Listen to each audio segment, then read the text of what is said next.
And we're back. Greetings again, everybody. I've just rewatched the George W. Bush 2004 convention biography video. I've given myself a hypothetical assignment, which is to write a final course paper for this very course where I evaluate this text as an example of an ultimately successful George W. Bush for president in 2004 campaign. The argument, the thesis I would be advancing using descriptive analysis and using the tools that we're talking about when we're talking about critical perspectives and making an ultimate judgment or evaluation. The thesis I would advance is this. This video and the campaign it represented was not successful because it told a typical comic book hero's tale.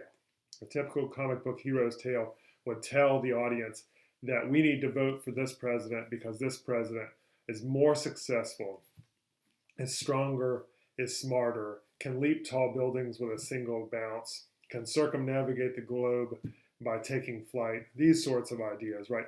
Not some sort of hero's cape journey, but instead this video and the campaign it represents is successful because it subverts that narrative.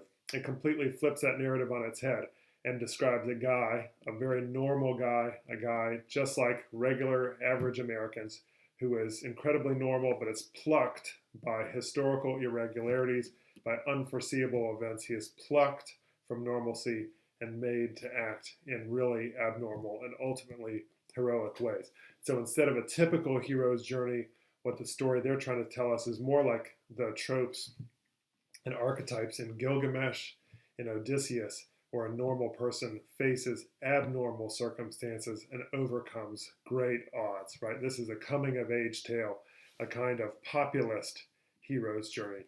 And the point then of descriptive analysis is to use the 6 categories to assemble as much evidence as you can to support the innate judgment or thesis you're going to advance in your papers. It's not to use all 6 categories and put all 6 categories in the paper and go from purpose to persona all the way to strategies and tell the reader, here's what I collected. But it's instead to pick the 1, 2, maybe 3 categories that really stand out that help you prove the case you'd like to make. In this case, my populist hero's journey, coming of age thesis about the George W. Bush campaign in 2004, I think is really supported by evidence that I've collected from 3 different categories. Those, and I've got my notes off to my right that I've just taken meticulously while I was rewatching the video. Those categories are structure, evidence, and persona. So number 1, in terms of structure, the hero's journey is really structured around 2 key bookends. The beginning of his bookended journey with 9/11, when he is a relatively normal, average Joe president, all the way to the subway series in New York, when he dons a bulletproof vest and amidst death threats after a massive terrorist attack on the country with rumors of anthrax, mailings in the news, right, is an incredibly fraught time, steps forward and throws a strike over home plate as the kind of completion of the hero's journey. The second is evidence. One of the things that's striking about this video is that they really just use still images. And those still images are not incredibly overproduced. They're not produced by really highfalutin cameras. They're not him with world leaders. They're not him at the Rose Garden. They're not him aboard aircraft carriers, which they used to some effect in 2004 as well. But they're just him hanging out.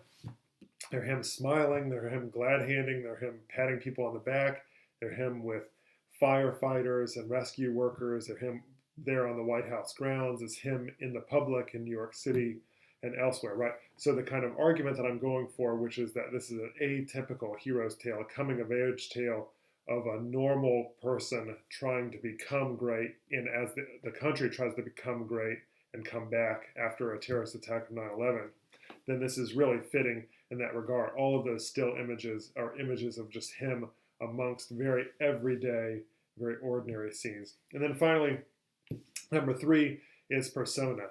And here is where I'm really trying to articulate this Odysseus Gilgamesh narrative. And one of the things that really stands out in terms of evidence here is that the still images of him in the kind of populist, ordinary scenes then become moving images at the tail end. The only moving images, the only video in the entire film are the tail end, when the still images of Derek Jeter, the still images of the Subway series, the still images of him ascending the pitcher's mound become a full video and he steps forward and throws a strike, and then we hear the crowd in Yankee Stadium screaming USA, USA, USA. And that is the ultimate completion of the narrative arc, where this normal person thrust into abnormal circumstances climbs the first hill with a bullhorn after 9/11 and said that America's will be heard again on the global stage. And then again on a second hill, the kind of second main point of the video's body structure is that he ascends a second hill and then proclaims again that America will be heard on the world stage, except this time through an action, not through a short speech. And so if I was going to assemble a paper around evaluating George W. Bush's thesis campaign for president, it would be around that thesis, the thesis of an everyday person campaigning, and what does that kind of story look like, and what are the kinds of evidence that you use. So if I would evaluate it, I would evaluate it against that trope, against those archetypes of the everydayness, the ordinary hero's journey, as opposed to the comic book cape-donned hero's journey. So I look forward to hearing the ways in which you would apply your descriptive analysis categories to the text that you've chosen. So just make sure to evaluate not just all 6 of those, but really pick 1, 2, or 3. Use the descriptive analysis categories to hone in on what you think makes your text successful, unsuccessful, resonant, not resonant, ethical, unethical, and then try to use that evidence to build an ultimate critical judgment that you're going to use your paper to prove.